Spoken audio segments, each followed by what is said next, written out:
On this Tuesday morning, we'll hear general speeches until about 11 o'clock this morning, when the Senate will then continue consideration of an appellate court judicial nomination. Also today, the Senate could start debate on the $109 billion surface transportation bill. Live U.S. Senate coverage, as always, on C-SPAN 2.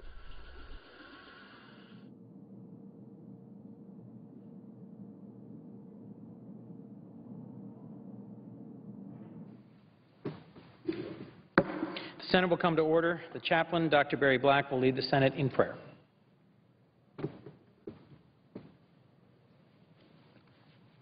Let us pray.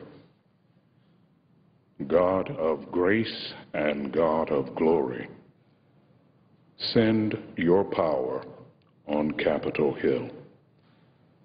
May the might of your presence provide our lawmakers with the courage and discipline to follow where you lead. Lord, guide them through their challenging decisions to the desired destination of your purposes. As they walk on your path, make them exemplary models of your love and peace. Fortify their desire to live with sincerity and self-effacement for the glory of your kingdom. We pray in your sacred name. Amen.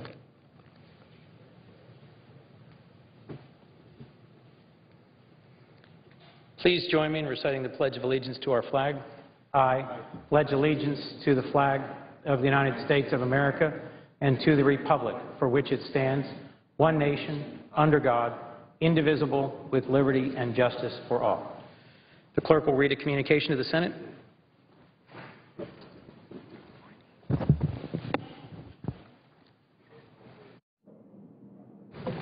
Washington, D.C., February 14, 2012. To the Senate. Under provisions of Rule 1, Paragraph 3 of the Standing Rules of the Senate, I hereby appoint the Honorable Christopher A. Coons, a senator from the state of Delaware, to perform the duties of the chair.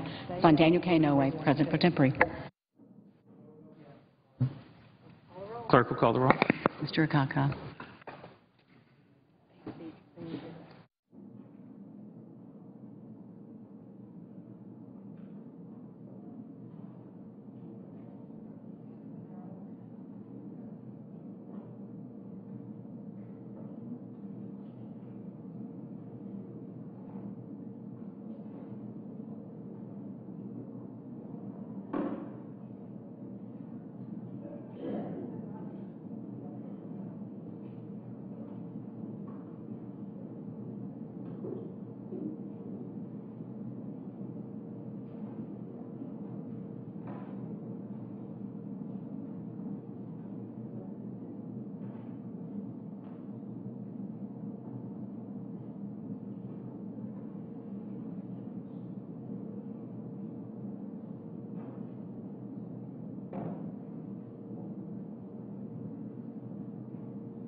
Majority Leader.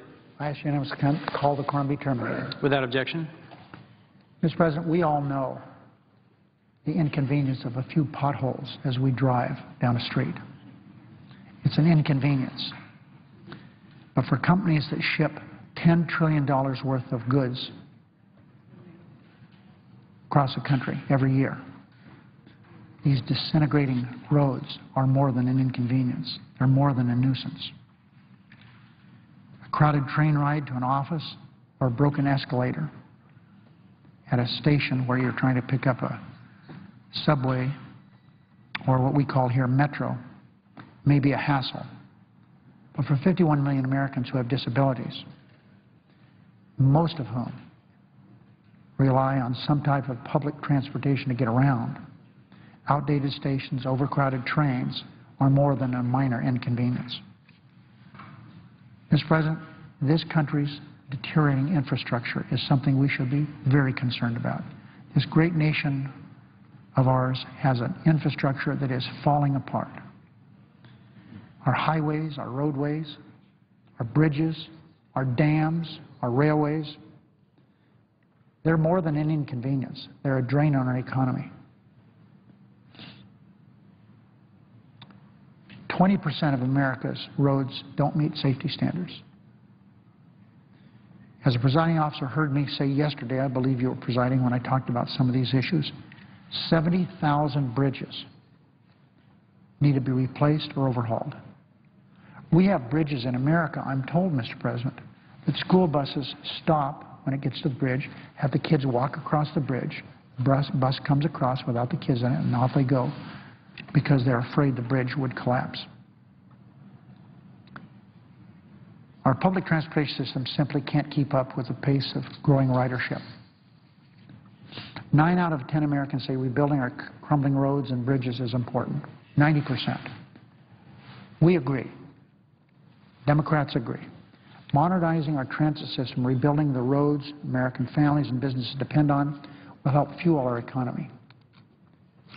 This legislation that's now before the Senate is too important to be bogged down with unrelated ideological amendments. Senate Republicans should not have this bill diverted by my Republican friends to try to take away women's access to health care, such as contraception that we've been dealing with the last week, mammograms and other cancer screenings. And then, Mr. President, late last night we're told that one of the Republican senators wants to issue an amendment, offer an amendment, dealing with something totally unrelated to this, dealing with the country of Egypt. Now, a debate on Egypt may be the right thing to do, but shouldn't we start maybe in the Foreign Relations Committee? Maybe we should start there. TV cameras can be there, and it doesn't hold up this transportation bill that is so important. This bill will create or save 2 million jobs. It has broad bipartisan support. I've said here, I say it again, I so admire and respect and appreciate the work done by Senator Boxer, Senator Inhofe on this bipartisan bill. Unfortunately, our House colleagues, our Republicans, have gone in the direct opposite direction. They have a bill that's a love note to the Tea Party. The House bill didn't get a single Democratic vote in committee, and obviously for reasons that are very clear. The Senate bill, on the other hand, passed out of the committee unanimously. Even some Republicans don't support the House bill the way it's paid for, drilling in Anwar. Mr. President, that issue has a beard that's turned white. That is so outdated. Drilling in Anwar.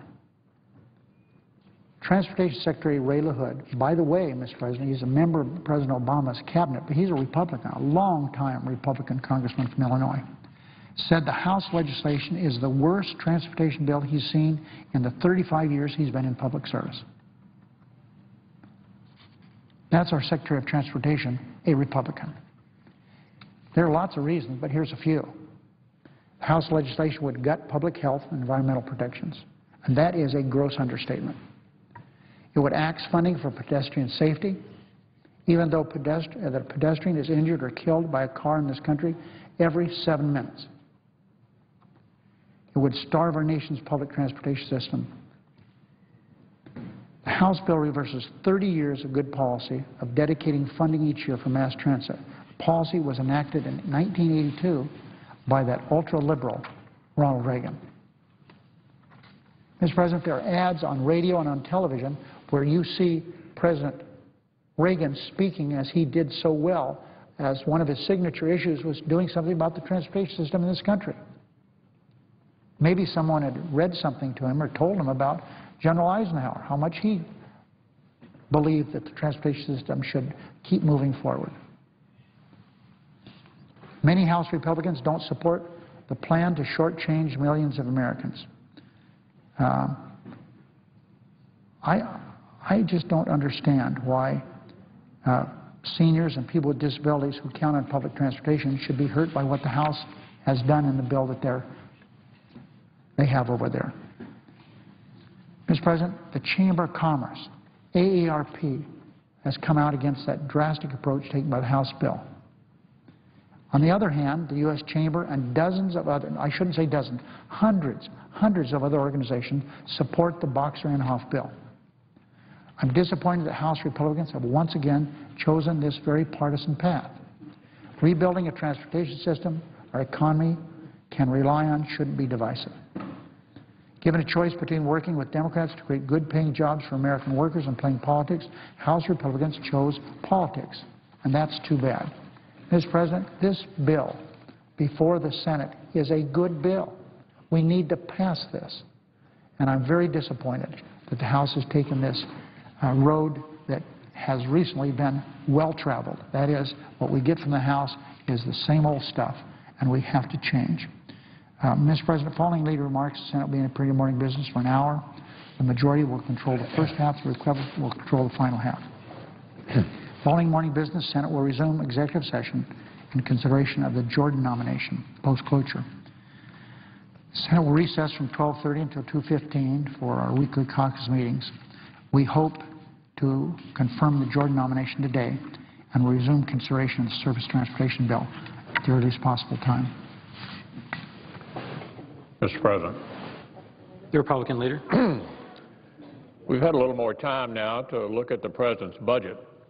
And I have to say the more one looks at it, the harder it is to believe that this is the President's considered response to the crisis that we face. President Obama knows better than anyone in this country that government spending and debt is completely out of control, and that America is headed down the same road as Europe. This budget was his chance to show it.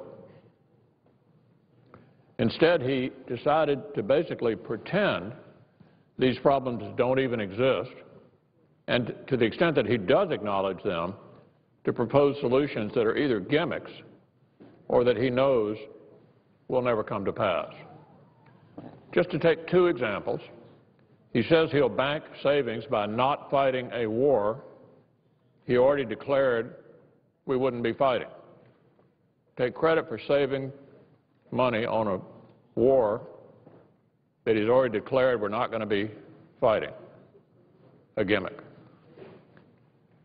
And he'd raised money with tax hikes that have been rejected 8 times by both parties. Oh, and by the way, forget the fact that government spends $1 trillion a year more than it takes in. The President says government spending should be even higher. He significantly increases government spending at a time when we have a $15 trillion debt that's as big as our economy. This is what passes for leadership down at the White House. The President looks at our fiscal crisis, throws together a plan that he knows is completely deceptive, and then goes on the road to sell it to captive audiences at high schools and colleges across the country. The failure of leadership here is truly breathtaking. The President knows how grave our nation's fiscal condition is. When he thinks it helps him, he admits it. A year ago tomorrow, when debt and spending were in the news, he used his budget announcement to reiterate a pledge to cut the deficit in half. Here's what he said just a year ago tomorrow. Quote, "The only way we can make these investments in our future is if our government starts living within its means, if we start taking responsibility for our deficits." That's why when I was sworn in as president, I pledged to cut the deficit in half by the end of my first term. The budget I'm proposing today meets that pledge. That was the president a year ago tomorrow. Well, here we are a year later. He hadn't even come close. Not even close. Last month, the president said he wanted an economy that's built to last. What he's given us instead is a blueprint for deficits that are built to last.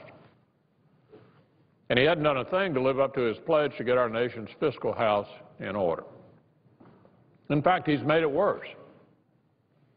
Last year's budget wasn't worth the paper it was printed on, and neither is this one. Not worth the paper it was printed on. The president's job isn't to tell people what he thinks they want to hear. It's to explain the problems we have, unite people around a solution, and get the job done. This president is truly failing the American people. The only question is how long it will take for that failure to catch up with us. Mr. President, I yield the floor. Under the previous order, the leadership time is reserved. And under the previous order, the Senate will be in a period of morning business for 1 hour. The senators permitted to speak therein for up to 10 minutes each, with the time equally divided and controlled between the two leaders or their designees, with the majority controlling the first half and the Republicans controlling the final half. Mr. President? Senator from Illinois. Mr. President, I listened carefully to the statement made by the Republican minority leader about deficits. And I think it's worthy of note that history suggests an opposite conclusion from what he just said. Remember this, the last time the federal government ever balanced its budget and generated a surplus was in the closing years of the presidency of William Jefferson Clinton, a Democrat. When President Clinton left office, the national debt accumulated over the history of the United States of America was $5 trillion. Clinton left office, handed the keys to President George W. Bush, and said, incidentally, next year, welcome to Washington, another surplus. A $120 billion surplus. The economy has created 23 million jobs in my 8 years, and I wish you the best. He left, turned the keys over to President George W. Bush, and gave him control for 8 years. 8 years later, another snapshot. The national debt was no longer $5 trillion, it was $11 trillion, more than doubled under President George W. Bush. We had lost jobs, dramatically lost jobs in America, unlike President Clinton. And when George W. Bush handed the keys over to President Barack Obama and said, welcome to Washington, incidentally, next year's budget deficit is $1.2 trillion. Quite a different story, isn't it? You wouldn't know that from the speech just given. The suggestion is that Democrats just don't get it right when it comes to deficits, but Republicans do. History tells us otherwise. So President Barack Obama inherited one of the weakest economies since the Great Depression. In fact, we were teetering on another depression. The month that he took the oath of office, putting his hand on Abraham Lincoln's Bible, we lost over 750,000 jobs in America. That is what President Obama inherited. We didn't hear that from the Republican minority leader. Mr. President, I want to show one chart that tells the story. Tells it graphically, and it's a chart which those who follow the floor debates will see over and over again. The red reflects job losses during President George W. Bush. The blue lines reflect employment under President Obama. This was the month that President Obama was sworn into office. Almost 800 million jobs were lost in America. That's what he saw as he came to the presidency. And then look what happened. the job losses started reducing, and finally turned the corner on the positive side. There you have a graphic presentation of two views of the economy. The views of the Republicans and George W. Bush with all of this job loss, and the views of President Obama. And that, Mr. President, is the debate we're currently engaged in. The Republicans want us to return to these policies. Policies which call for tax breaks and cuts for the wealthiest in America, and basically ignore investments we need to put people back to work. I served on the Bull-Simpson Deficit Commission. I understand this issue a little bit, maybe more than some. I don't profess to be an expert. The deficits have to be brought under control. You can't borrow 40 cents for every dollar you spend in Washington and sustain economic growth in America, period. But I also know this. With 10, 11, or 12 million Americans out of work, you cannot balance this budget. We have got to get America back to work. These workers have to start earning a good wage, paying their fair share of taxes, and creating growth in this economy, and also growth in revenue, which allows us to balance our budget. The President has two accelerators. He has to push on them both at the same time. Fiscal responsibility on one side, economic growth on the other, and we have to move forward in a straight path. That's what his budget does. There are those who say, ignore economic growth, ignore creating jobs, just cut spending, just cut the deficit. If you did that alone, I'm afraid the result would be disastrous. The President understands, and we all should, there are three basic pillars to economic growth in America, and they're obvious. Training and education. Is there a single senator, congressman, or anyone here who doesn't understand they wouldn't be here without an education? We value education in America. It's the ladder of opportunity. And President Obama, in his budget, focuses on educating and training the next generation of skilled workers and leaders in the American economy. When we walk away from that commitment to education, we walk away from our future. The second thing the President's budget focuses on is innovation. Finding those new technologies, those new discoveries, which make our lives less burdensome and create more economic opportunity. It may be the next medical device, a diagnostic tool which saves a life. It may be the next pharmaceutical breakthrough at the National Institutes of Health. It may be a new process for developing clean energy in America that puts us back in the race to be the world leader in that field. Those investments by our federal government pay off in good businesses, good jobs, and a better life for all of us. Education, innovation. And the third piece is one that's on the floor today. Infrastructure. It's kind of a sterile word, but what it gets down to is it represents the highways, the bridges, the airports, the mass transit, the ports of America that are literally the arteries through which our economic blood will flow. And when they are not as good as they should be, as efficient as they should be, our economy struggles. Let me give you one example. I live in Illinois and proud of it. My family came to that state, my mother as an immigrant to this country, my father is off a farm in southern Illinois, to work in East St. Louis at a railroad. You almost equate Illinois with railroads. We're in the center of America, and most railroads pass through this state. There are railroads in every direction.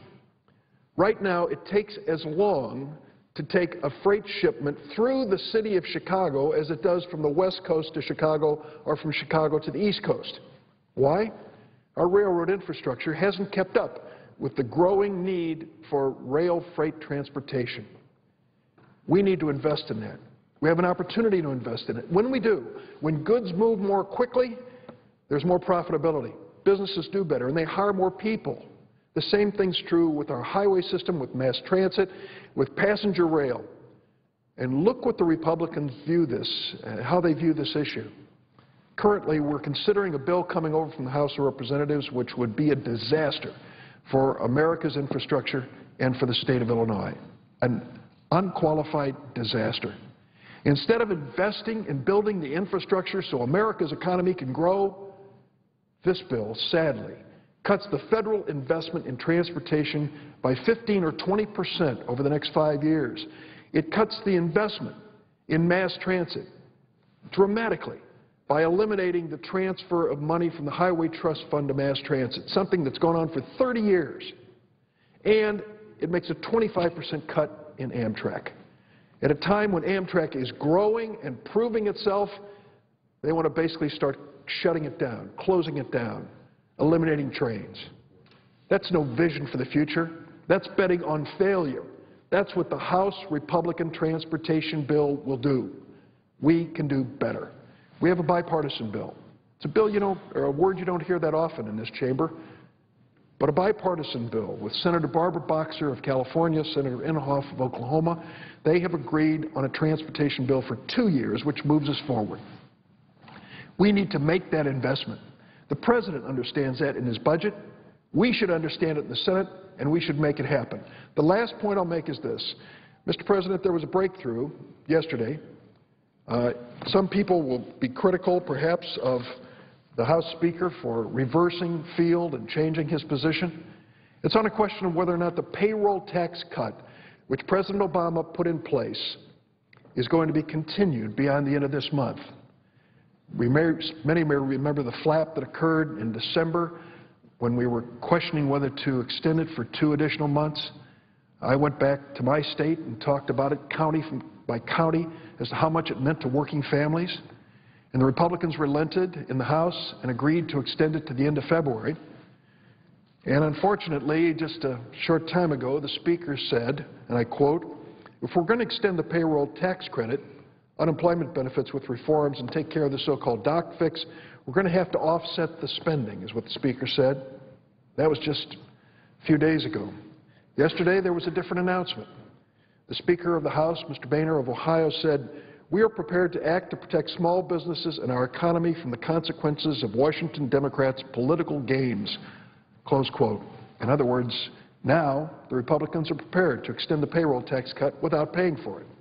It would be easy to take a shot at the Speaker because he changed his position, but I won't. I remember this the week of celebrating Abraham Lincoln's birth, 203rd anniversary of his birth. Lincoln was once criticized for changing his position on an issue. I asked consent for 1 additional minute. And Lincoln said, "Yes, I did change my position, but I'd rather be right some of the time than wrong all the time." I think Speaker Boehner is right. At this point, let us extend the payroll tax cut. But the last point I will make, the extension of unemployment benefits is of equal value to the economy and immeasurable value to those out of work who are struggling to find a job. Make sure that if we get this done on the payroll tax cut, we don't give up on extending unemployment benefits, benefits that will allow people to get back to work. I want to see these blue lines growing, Mr. President. I want to see us move in the right direction, creating jobs in America. President Obama's payroll tax cut and the unemployment benefits, which we have pushed for, has pushed us over the line in creating jobs. Let's not end this record of success. Let's build on it. I yield the floor. The Senator from Colorado. Mr. President, before the Senator from Illinois departs the floor, I want to associate myself with his remarks. And what the Senator from Illinois, the Assistant Majority Leader, has pointed out is that in order to create an economy built to last, you invest in our people and in our infrastructure and research and development. You can't cut your way to prosperity. Every businessman and woman knows that. Every economist knows that. And as our economy grows, then we can meet the challenge that is presented to us when it comes to our deficits and our long-term debt. That's how we'll get a handle on that particular problem. I want to thank the Senator from Illinois for his compelling remarks. Mr. President, I've come to the floor today to talk about an environmental problem that affects many parts of Colorado as well as other western states, and that's abandoned hard rock mines. These mines pollute thousands of streams and rivers in America with truly a toxic soup of heavy metals, including arsenic, lead, and mercury. And that pollution impairs drinking water and kills aquatic and plant life for miles downstream.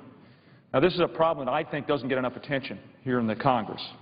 And it's my hope that by speaking today, I can spur all of us in this body and the administration to take greater steps to help solve this problem. And I would, in that spirit, invite my colleagues to join me in this effort. If I might, first a little background.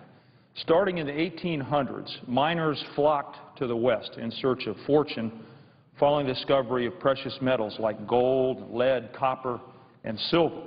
And they settled in places with romantic names like Leadville and Silverton and Gypsum.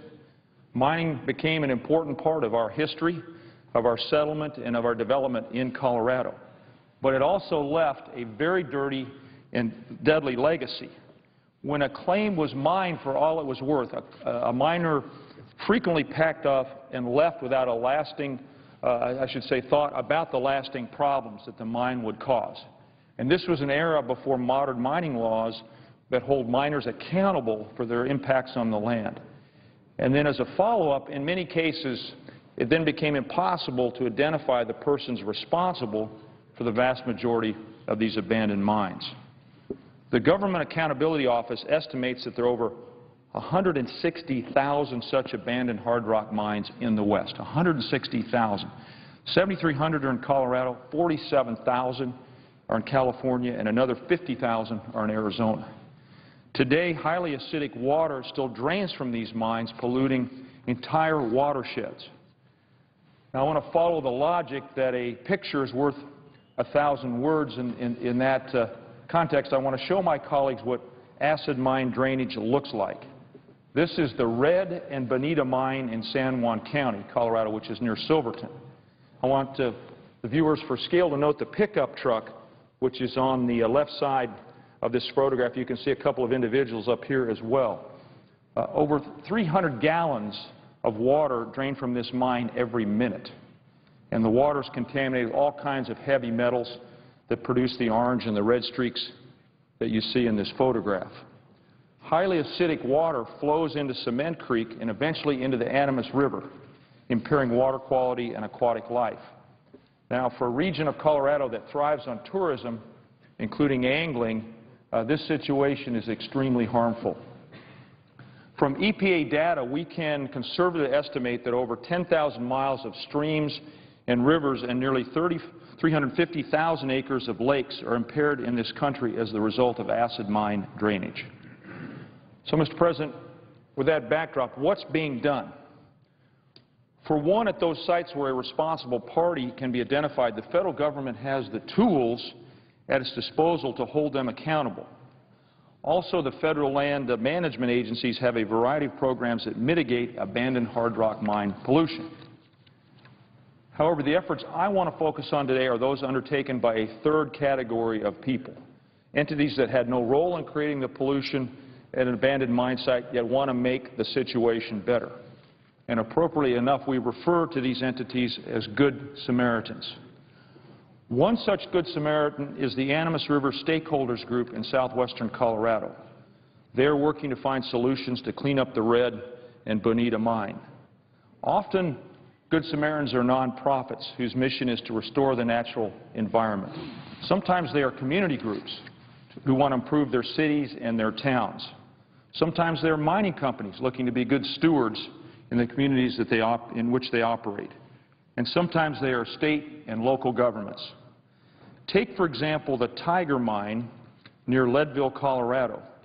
The picture I want to show you was taken before any remediation activities took place. And you can see the piles of mine waste and drainage coming from the mines beside it there.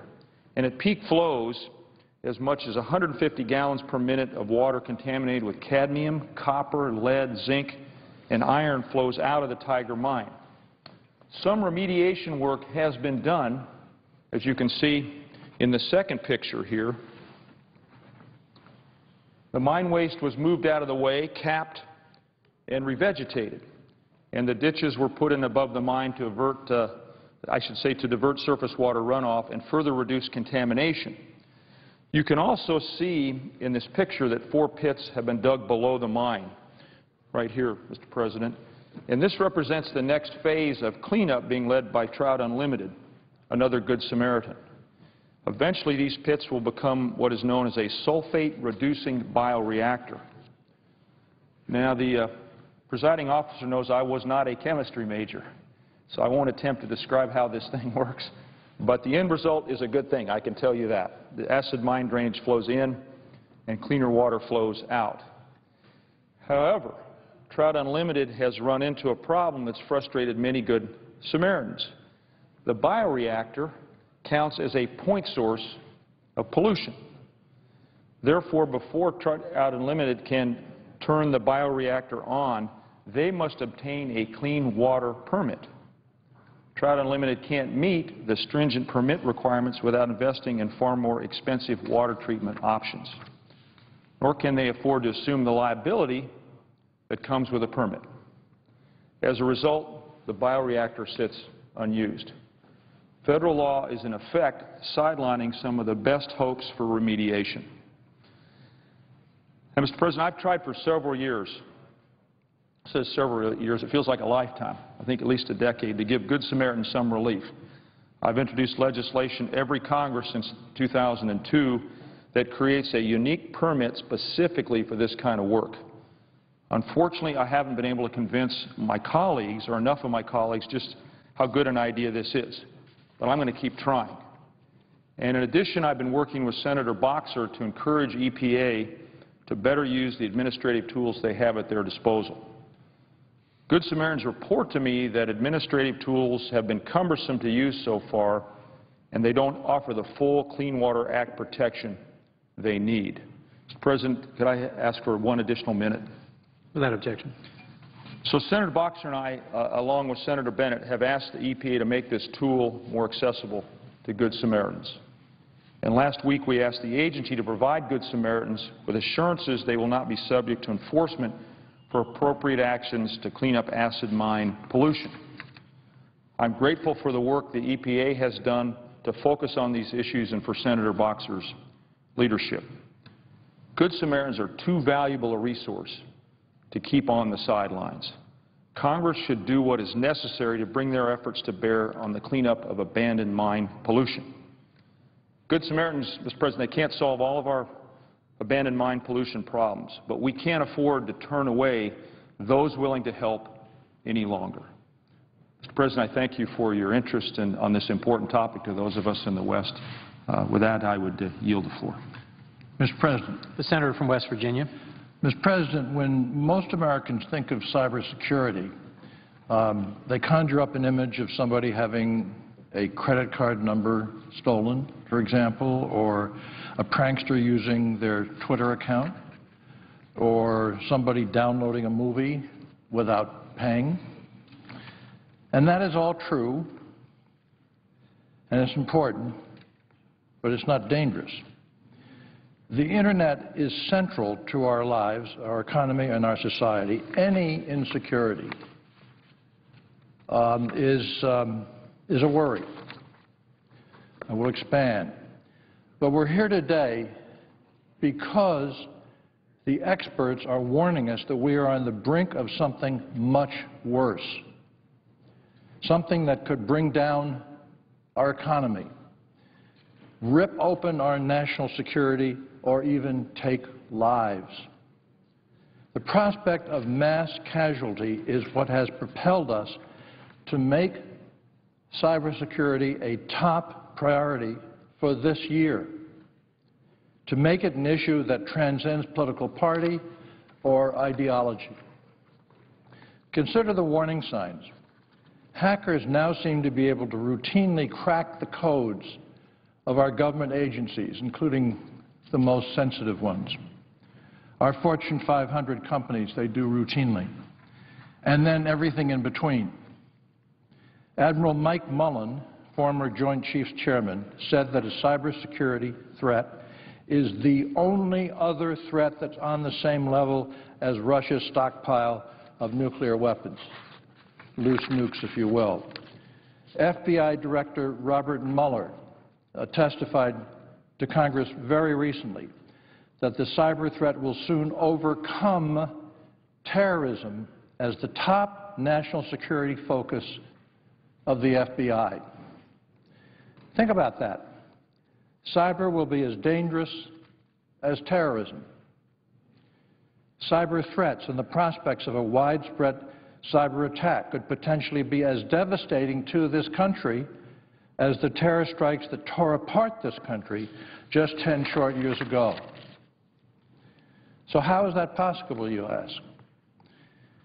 Think about how many people could die if a cyber terrorist attacked our air traffic control system, both now and when it's made modern, and our planes slammed into one another.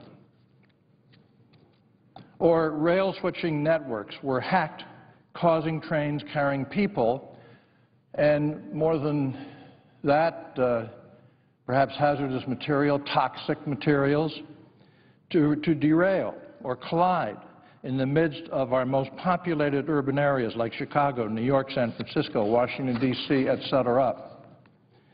What about an attack on networks that run a pipeline, refinery, or a chemical factory, causing temperature and pressure imbalance, leading to an explosion equivalent to a massive bomb? Or an attack on a power grid, shutting down generators that kill electricity going into cities and our hospitals. In short, we are on the brink of what could be a calamity. President Bush's last Director of National Intelligence and President Obama's first Director of National Intelligence in consecutive years said that cybersecurity was the major national security threat facing this nation. Are we paying attention? Now, we can act now and try and prepare ourselves as best as we can, or we can wait and we will be surprised with what happens. I'm here to argue that we should act now to prevent a cyber disaster. That's what this bill would do.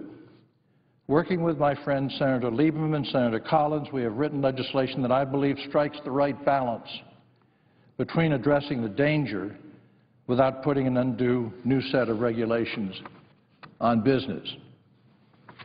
Our bill would determine the greatest cyber vulnerabilities throughout our critical infrastructure, protect and promote private sector innovation, creativity, and encourage private sector leadership and real accountability in securing their private systems, improve threat and vulnerability information sharing between the government and the private sector while protecting as best as we can privacy and civil liberties, improve the security of the federal government networks, including our most sensitive ones that are now being hacked into, clarify the roles and the responsibilities of federal agencies, strengthen our cyber workforce, coordinate cybersecurity research and development, and promote public awareness of cyber vulnerabilities to ensure a better informed and more alert, frankly,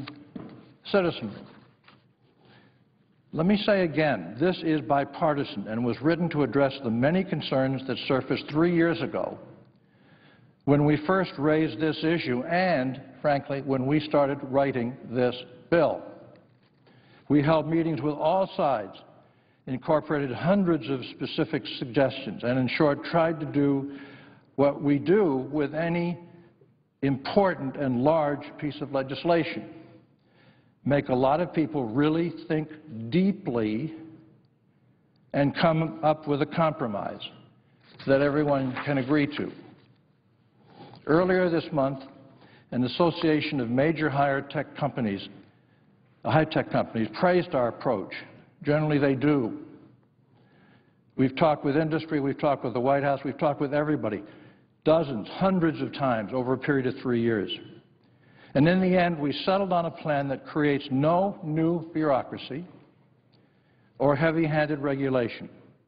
It's premised on companies, however, taking responsibility for securing their own networks. Will they? Will they do that? And with government assistance as necessary. I think back, Mr. President, to 2000 and 2001, when we all saw signs of people moving in and out of the country. We weren't quite sure what that meant. We saw dots appear to connect, but did they or didn't they? And we knew something new and something different and something dangerous just might be upon us, but we didn't drill down.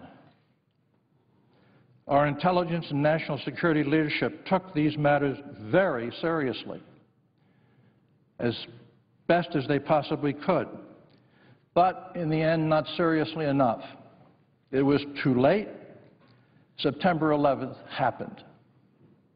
Today, with a new set of warnings flashing before us on a different subject, cybersecurity, and a wide range of new challenges to our security and our safety, we again face a choice. Act now and put in place safeguards to protect this country and our people, or act later when it's too late. I hope we act now. I yield the floor. And note the absence of a quorum. Clerk will call the roll. Mr. Akaka.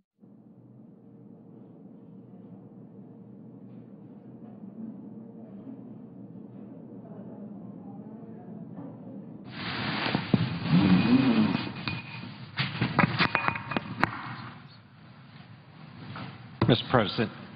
Senator from Nebraska. Mr. President, may I inquire, are we in quorum call? We are. I ask quorum call be set aside.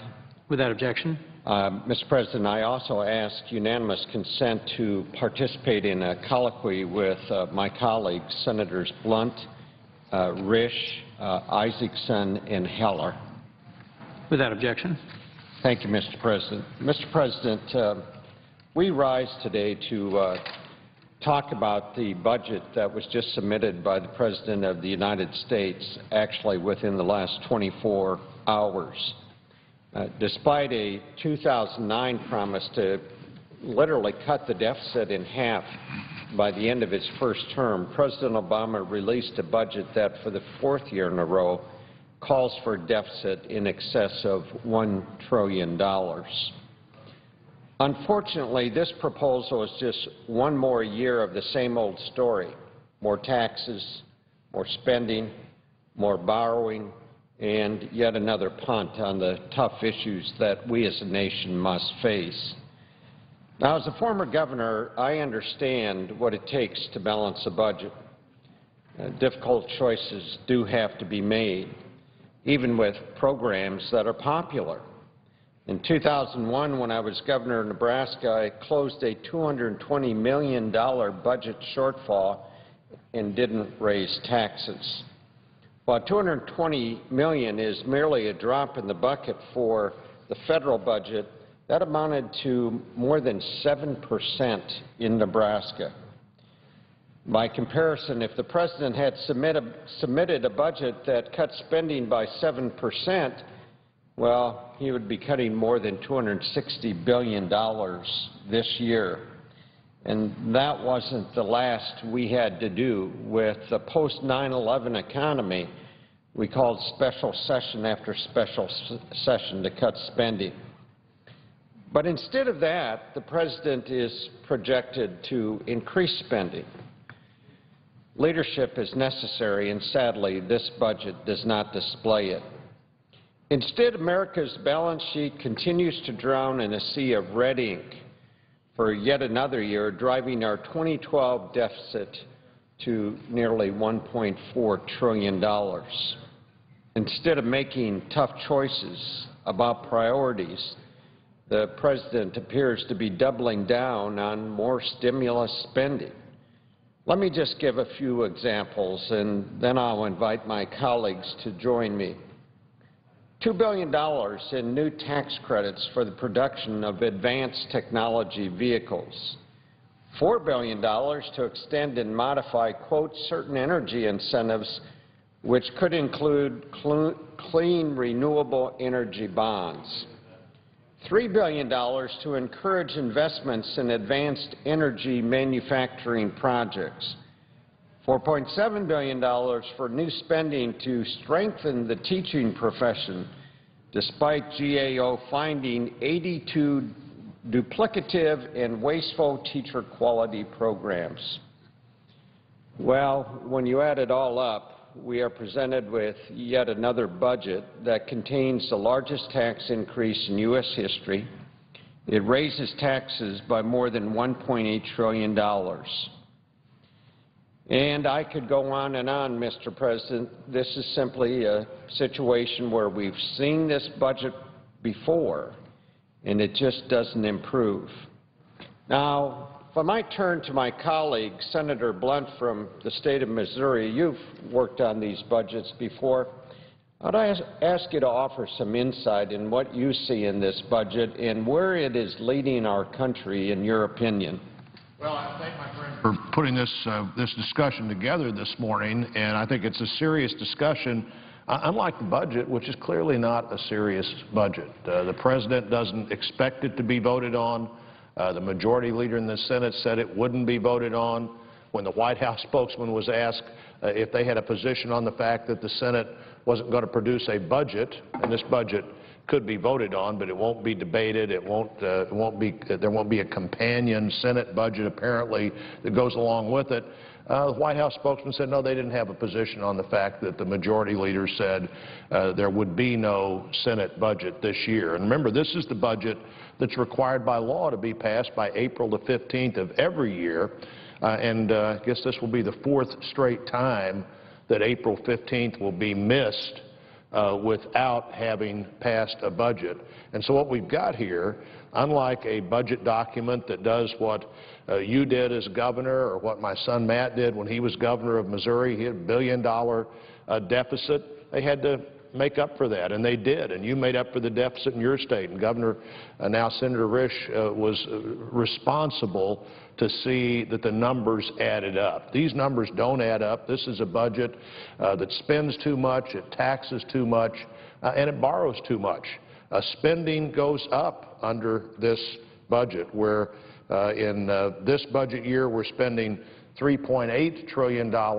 FY13, the budget year that we're talking about now, by 7 years from now, FY22, 9 years from now, we're spending almost $6 trillion, from $3.8 trillion to $5.8 trillion.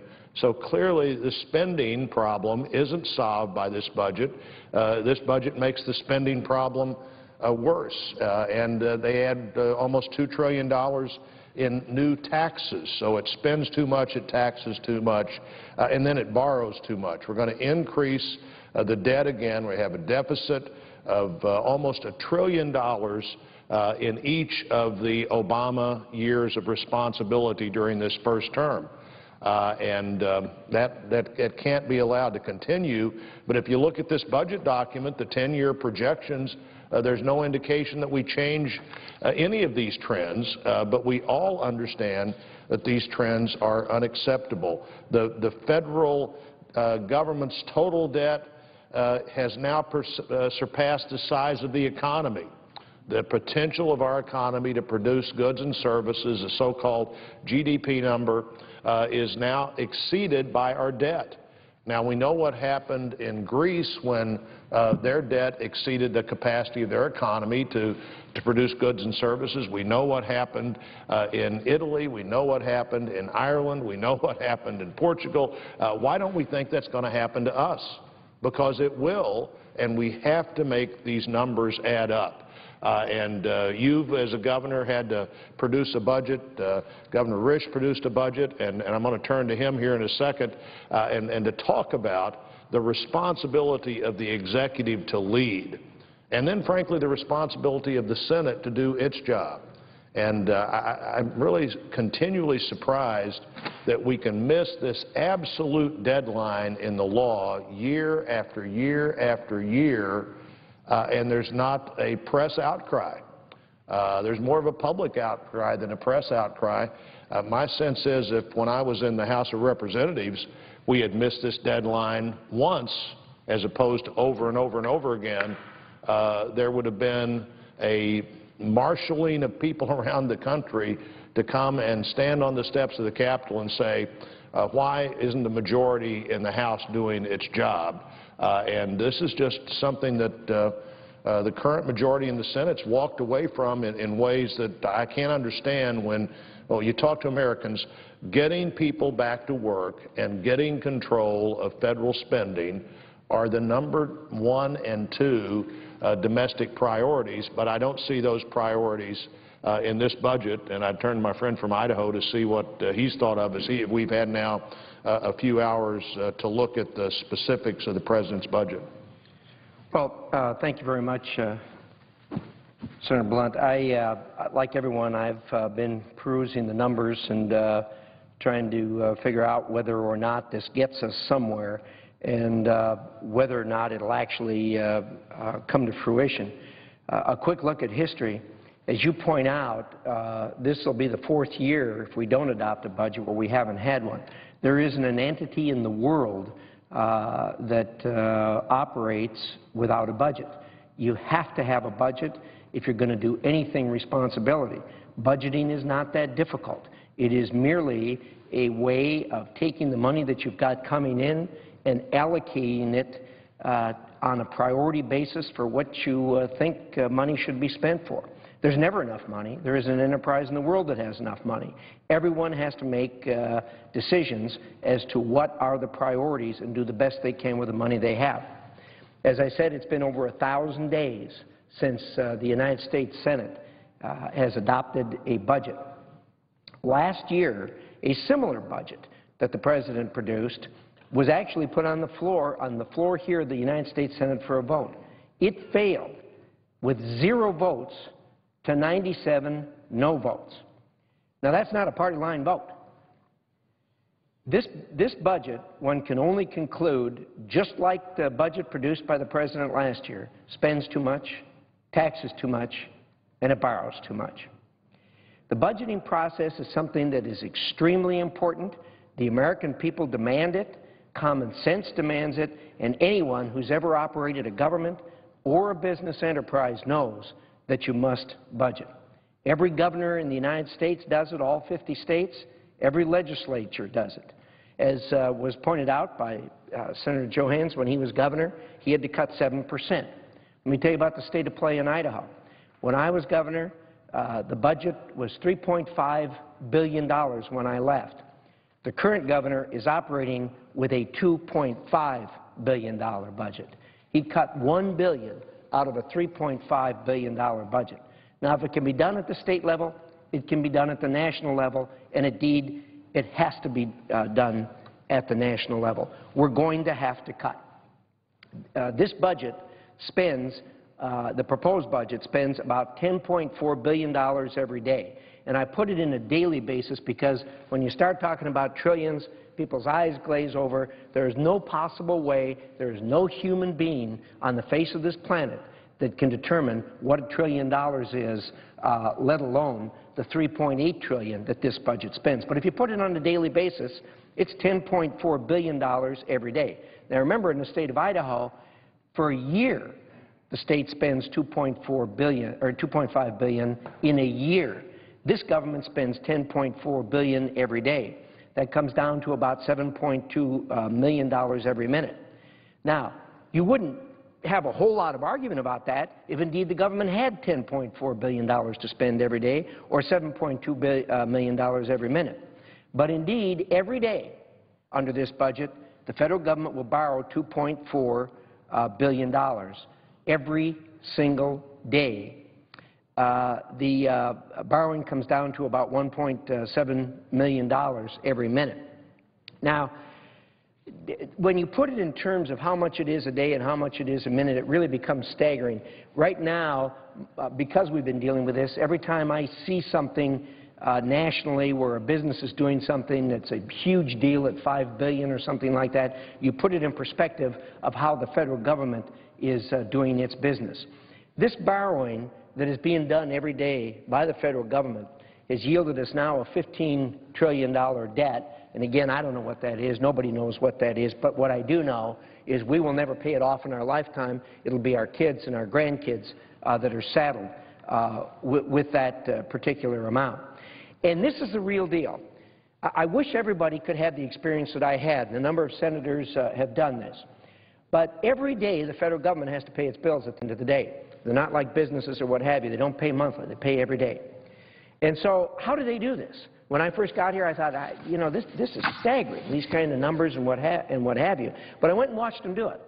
The Treasury has a checkbook just like everyone else does. And at the end of the day, it's got to balance like everyone else does. So how does it balance it? It balances it by going out and borrowing the money. I watched them borrow. This is indeed borrowing. About a fourth of it comes from China. About a fourth of it comes from other countries, and about half of it comes from wealthy institutions, banks, and trusts, and individuals around the world. But it's real borrowing, and it has to be paid back. And indeed, they not only borrow the amount of money they need every day for the daily deficit, but they borrow enough money to pay back the people whose debts are coming due that day.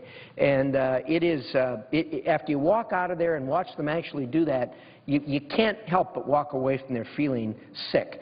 Because when you look at the kind of numbers, the government can't pay its bills at the end of the day. The only way it can pay its bills is if it does borrow. So we need systemic change.